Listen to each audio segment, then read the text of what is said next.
Good morning, good afternoon, good evening. Welcome back. Another episode. Be you. Today we have Anna Love, and she's an amazing, wonderful woman, and she's helping others to design the life that they really want. I can't wait to find more from her. Hi, Anna. Hi there, how are you? Thanks Thank for you. having me. You're more than welcome. I'm very excited and I can't wait to find more from you. I know that you want to share with us so many amazing techniques and strategies. And I love your website. I saw a few weeks ago that you just did like a rebuild your website, which is amazing. Tell us more about that. That's, I think, Yeah, the rebrand. My first website was made for my coaching in 2018. And I mean, it's 2025. So I've grown and I needed a facelift and I went ahead and it's more authentically me now. I am not the same person that I was in 2018. So there we te- go. And that's a yeah, good start. Look at you. Tell us more about that. So, how was your where journey so far? Yeah, my journey from 2018, that was my first step into personal development. And now I have gone through and I am certified in neuro-linguistic programming and hypnotherapy, and I'm informed in somatics and EFT and internal family systems. So all of the work that I've done internally I feel is very impactful to help another to not just do the work on them or to them, but want to teaching women the tools, whether it's tapping, or if it's like a hypnotherapy or a meditation, something that I can give so that they do not need to see me for the rest of their lives. And we can just do impactful work moving forward. I love that. Thank you so much for sharing that. And we're definitely going to go back to that because it's something really, really essential nowadays. And it's so amazing that you said that you do want to give them some tools so then they can help themselves. Tell me more about that. More about the tools. Well, there was a time when I didn't have any tools, and I feel like I lived the first 42 years of my life without a regulated nervous system. And that means that I was always in fight or flight or feeling ungrounded and feeling very foggy headed, not feel it really being connected to who I was. And then once I started doing the personal development, started peeling back the layers of all of the false perceptions, the false egos, the ways that I was people pleasing and trying to like craving for connection and all of the false things that I was doing, looking for that external validation. I then started realizing that there are tools out there that bring you into yourself, whether it's eye gazing in the mirror or whether it's connecting and doing a meditation with the younger you. There are tools for you. And I didn't realize at the time that I didn't even know there was a word called being triggered. I just knew that I was getting upset and angered easily and doing things like maybe even like yelling at my kids or saying like just stop it instead of realizing that what was happening was inside of me and it was Mm-hmm. actually something that was unresolved from my past.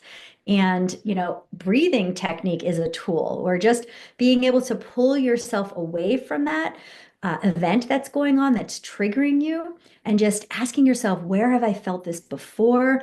What is it attached to? Is it attached to a belief, a negative belief? And then, little by little, I started acquiring so many tools that now my clients just feel, we get pat through the work so quickly because I've got everything here, like, okay, let's use this. And I coach intuitively. So when Mm-hmm. I make a repertoire of things that I want to do, but I lean into who and how they're presenting. And maybe it's something that they need a fast fix and they need a nervous system reset, or maybe they need to deep dive and release something that's really stuck from the past.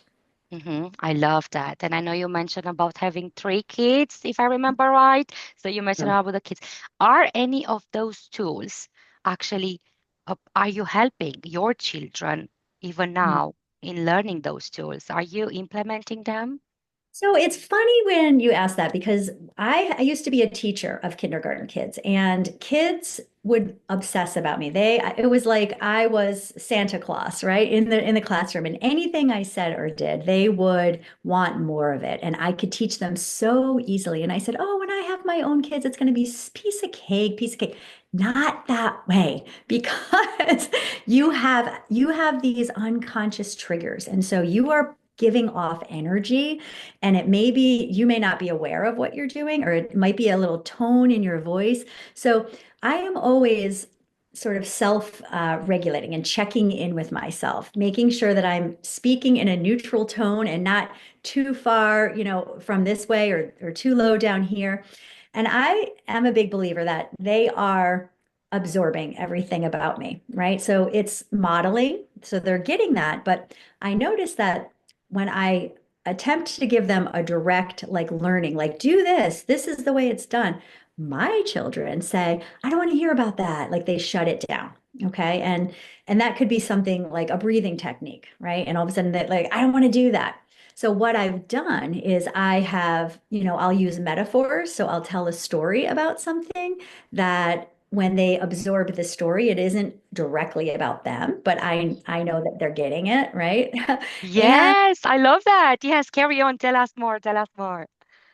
so you have to basically do it in which you're talking about, this person or someone in a story that isn't real or an example that happened with someone but, I've since also taken them to some healers that I worked with, whether it be an energy healer or someone who did EFT tapping. So I have the resources and the know-how of where to get them the help that they need.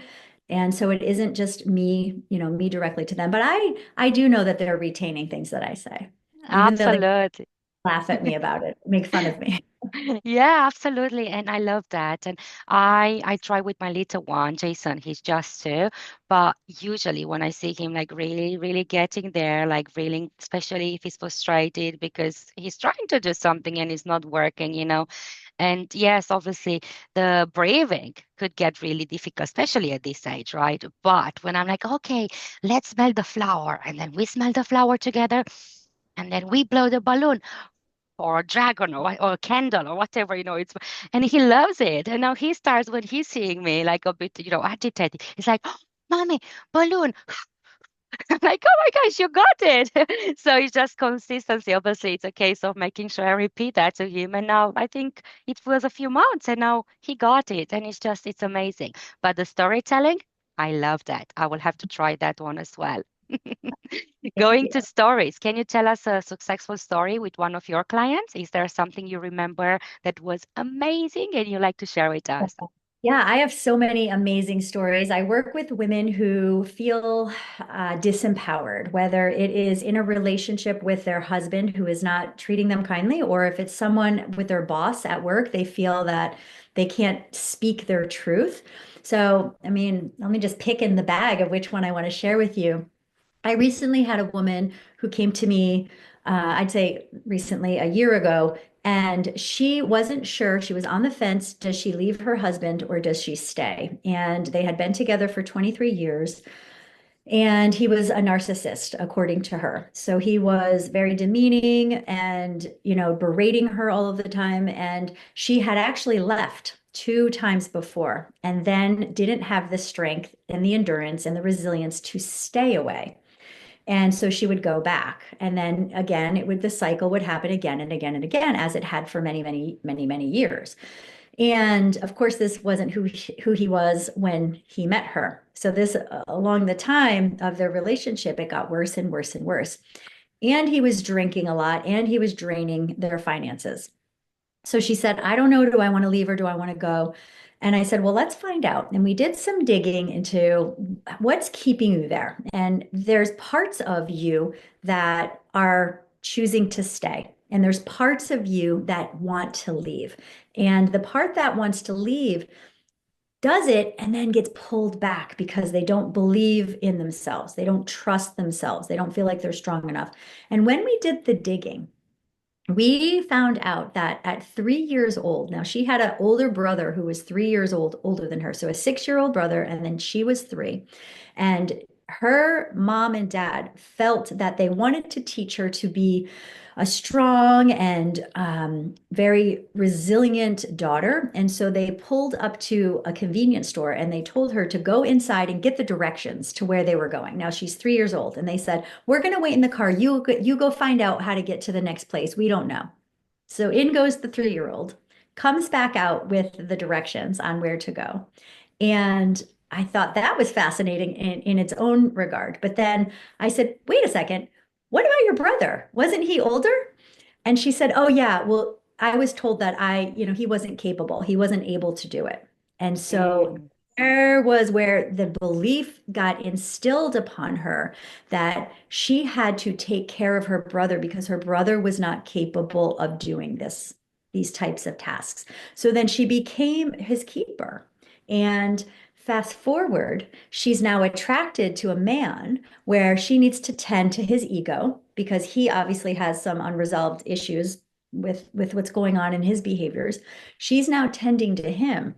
And when she would try to leave him because the abuse got so bad, she would be pulled back into that familiar patterning of guilt and shame, and I can't leave him because I'm responsible for him. And it was instilled in her. So once we removed that, she had this huge awakening, and she ended up going on a trip without him. And she had said the entire time, he'll never leave me. He won't leave. He won't let me leave. And then during that trip, he called to tell her that he wanted a divorce. And so she was like, let's do it. Let's go. So that's just something where, someone is stuck and they can't take it anymore, but they don't know how to get out of it. that's amazing. Thank you so much. And we don't realize how much our childhood is still playing up in our adulthood. And there are so many things and so many, you know, unresolved childhood Yeah. trauma that we carry. And that's amazing. So sounds to me like you did like a therapist job there as well. You went into counseling a little bit as well. So you have like the whole tool Yeah. there for her. That's amazing. So if I remember right, I think you mentioned about rapid transform RTT, I think as well. You said you did that. Yeah, that's one modality that I used. I think I used that one time with her, but I use different modalities. I do neurolinguistic programming. So a lot of the things that we worked on with this particular client, it's really the subconscious level. So whether I use hypnotherapy or I use neurolinguistic programming, timeline therapy, we're going back in the past and we're having her identify with either the limiting belief of whatever it is, like I'm not good enough or I'm not strong enough or something's there, or a multitude of beliefs, right? They're all rooted in, or we're going back. And for her, it was the emotion of guilt. And when we released guilt, all of a sudden she was able to link it to what was going on in her current life. So yeah, it's really allowing the client not to relive all of the trauma, and it's very fast. I mean, we can do this in an hour. I think I worked with her for maybe 8 sessions.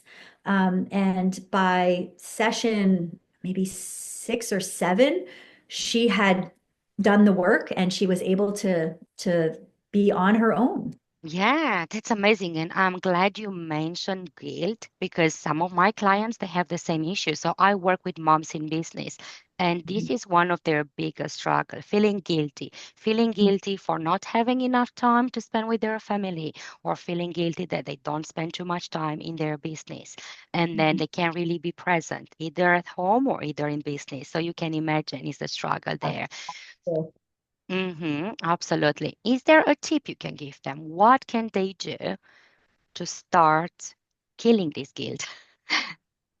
To letting go, well, it's really what are we holding on to? So if we have this belief that I have to get everything done and I have to get everything done right now, or else it will mean this, we have to realize like we're making meaning over something. So I'm big about that, right?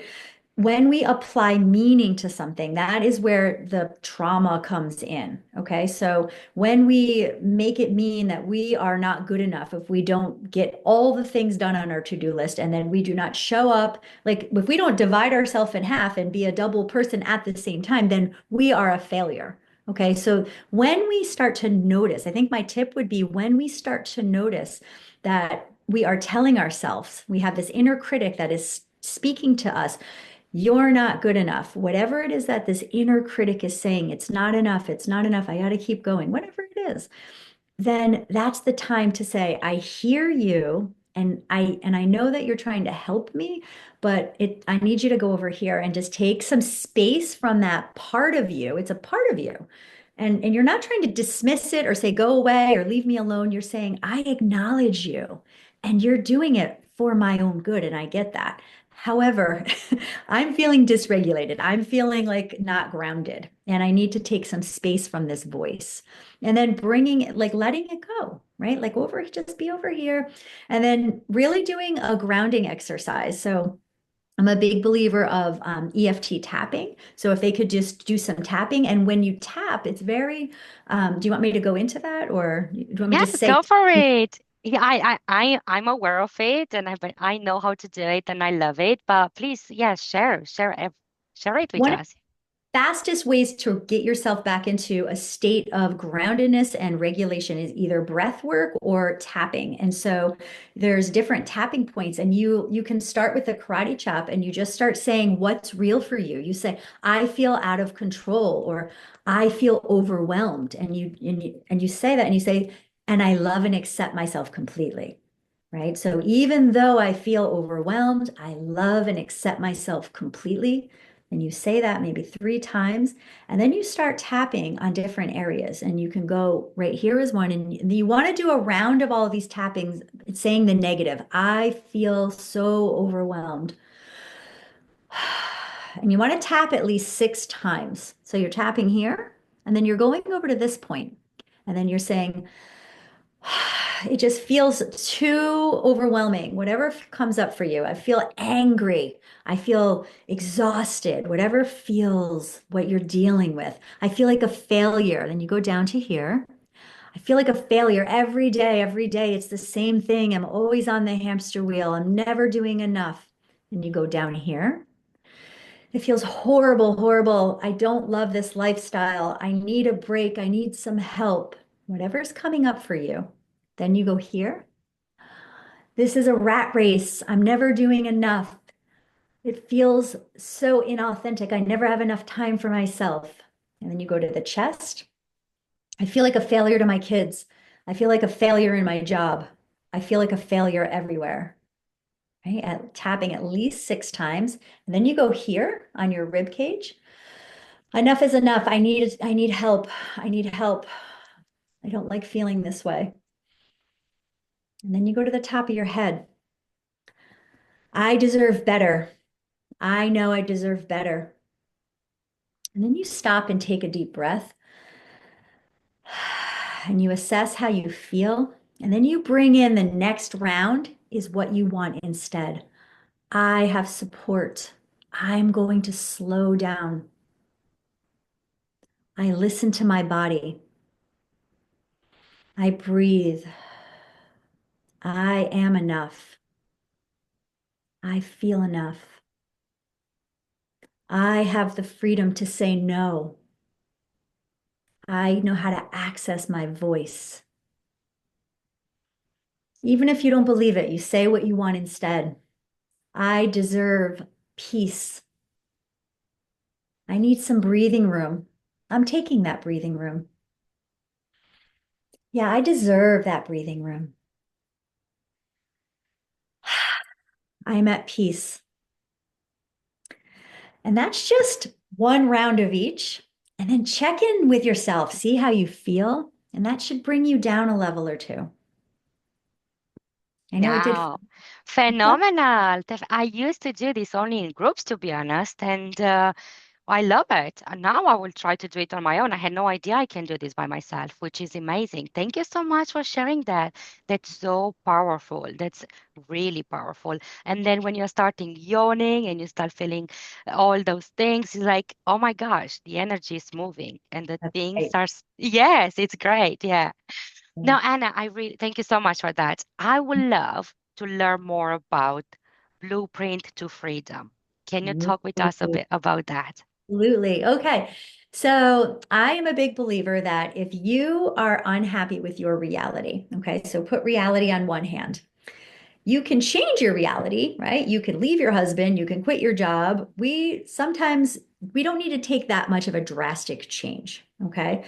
We also have what's called a blueprint, and your blueprint is in alignment with your values. So, what do you want for the highest self? Okay, so if someone says, I want to make a lot of money so that I can have financial freedom and bring my kids on a vacation and put money in the savings for my grandkids. Okay, that's a blueprint. You're creating that here. But then if you're over here and you're working hard and you're just overdoing it to try to make this come true, you're having what's called an out of alignment, right? It doesn't feel good. So, yes, you're doing it for a good reason, but you're not really living it for your highest self. You're living it because you think you need to, right? Or I want to be healthy and have a healthy life, but I also tell myself I don't have enough time to cook nutritious meals, so I'm going to get fast food every night. Okay. So your value is here and it's for the highest self, but your reality is not. Okay. That's where we have a disconnect. And whenever we have a disconnect, that's an opportunity to say, okay, well, what do I want to change? Do I want to change my reality and what I'm purchasing or how I'm working? Or do I need to change something over here? Maybe I need to not need to be a millionaire by next year, right? Right? Or so we need to give ourselves time to be healthy. It can't all happen overnight. So we need to look at what needs to shift, and maybe a little bit needs to shift here and a little bit needs to shift here. But what I do is a lot of women don't even realize what the problem is. They're not aware of, they just know I don't like what's happening in front of me. And they just keep doing the same thing over and over again, realize like hoping for something different, not realizing that something needs to actually change, something needs to actually shift. I love that, and that's so true. And is there a common, maybe, uh, problem or challenge? Let's call it a challenge. Is there a common challenge you see quite often Oh my with gosh. your clients? I know are probably more, but maybe one or two that they're quite the Yeah. same. I mean, if you look at what I call the wheel of life, picture a circle with a whole bunch of little pie pieces in it, and one of them has relationships. Okay, one of them has health and wellness. One of them has career. One of them has purpose. One of them has spirituality. One of them has finances. If you were to look at that wheel of life, I feel the people and the clients that I draw to me are very much in the relational piece, where they're struggling with a relationship with their husband or their partner, or like I said, someone at work. I had a client, can I tell you another client story? Of course, yeah, go for it. The I stage is yours. We are all ears. I had a woman who she already had three children and she was pregnant, and she came to me because she was feeling like very overwhelmed and she couldn't sustain the pressure of everyday life because she was the breadwinner in the family too. And once we really got down to it, after asking several questions, I got down to it, and it was a powerlessness at work, that she was working with someone who was taking away her voice, or she said she thought he was taking it away. And she would do the work, and he would make it look like he did the work, but she didn't know how to access to tell her boss that this was going on. And so we worked together and we did timeline, and we released anger, because when we do timeline therapy, I work with releasing the six emotions, and you always start with anger. And so even though she didn't come to me saying I'm angry, right? She came to me with all these other issues. When we released anger, she went home, and there was a little bit of releasing. And I think she said she had a headache for the rest of the next day. But then when she woke up and she went into work, all of a sudden she got into work and she called a meeting with her boss and her colleague. And all of a sudden she said, Anna, I don't even know who was talking. All of this started coming out, and I was able to speak my mind. So the anger was blocking her, right? You see? And then all of a sudden she felt heard, and she was like, I don't even know what happened. I don't even know where that came from. But it releases so quickly, and it changes and shifts your life. That's incredible. Thank you so much for sharing. Honestly, I would love to invite you just to share more stories because they are amazing. It's so beautiful. I do have a question though. When we are releasing those emotions, obviously, at some point in our life, the anger will kick in. So it's not something we're going to resolve forever, just to make sure everyone understands. A good So, question. mhm.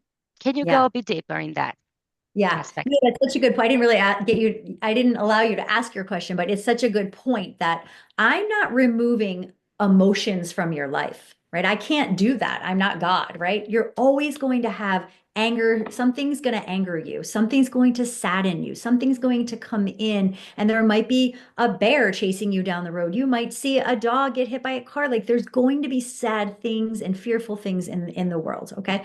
What I'm doing with the processes is I'm taking the charge of the anger and the negative emotions away from the event of which it happened when it first got implanted or programmed into you.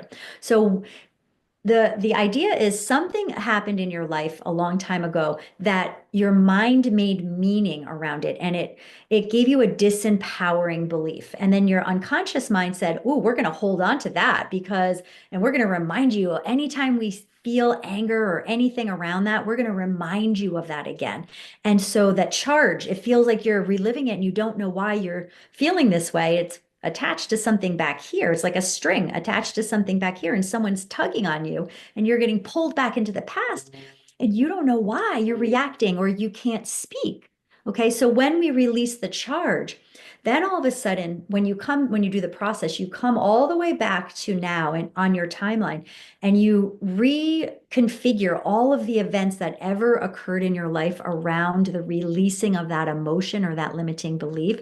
And you're changing the meaning and you're creating a new meaning, one that is empowering, one that has learnings, so that when something comes in your future, then you will be able to respond differently. You're not going to go reactive.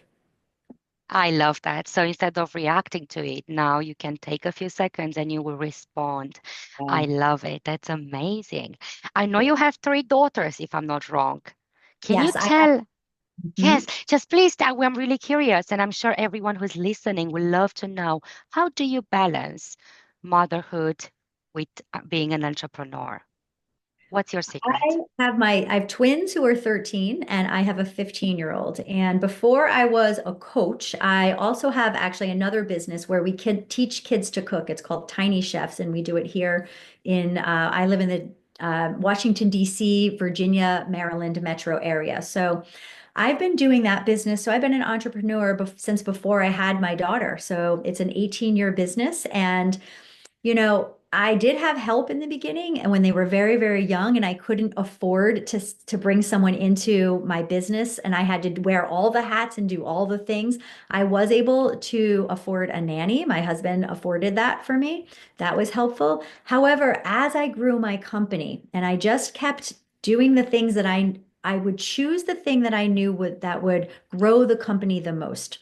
Right. And word of mouth was how, and just offering a good service, and then people talk, and then all of a sudden the company started growing, and then I said, oh, I don't need to do that anymore. That hat can go to this person, and I would hire someone to help me, and I would, give these reins over here away, but I would still hold on to these reins. So eventually, my kids went to school and I had the whole school day to work, and then now I've got it so that I'm not working in that company, but I'm over here building another one where another passion of mine is.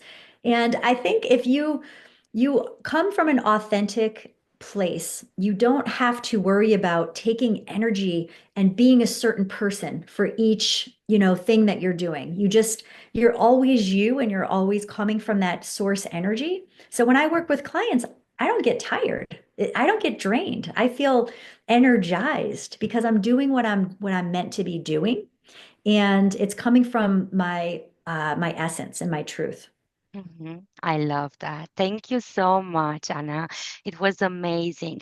Before I let you go, can you please tell us where people could find you? Absolutely. If you go to my Instagram, that's probably the best place to find me. And you can click on my link in the bio, and then I have all kinds of freebies there. And then you will hop onto my email list, and then we can stay in touch. So it is Heal with Anna Love on Instagram. That's amazing. Thank you very much. And is there a final message we'd like to leave our audience before you, is a quote or something you could just end this amazing interview? And I have to say thank you ever so much. It was phenomenal. You are brilliant. Thank you so much. I think what comes to mind and wants me to say right now to you all is if you're struggling or there's something that seems a little too challenging, just know that it will pass. And if you need to slow down and give yourself some time to just get through that, just do some breath work, do some EFT tapping, and then things will start to shift when you start to shift internally. Things on the outside of you start to shift. Everything's energy. Absolutely. Thank you so much. And thank you, everyone, for listening. This was all from today. Enjoy the rest of your day, and we'll see you next time. Remember, be you and keep on smiling.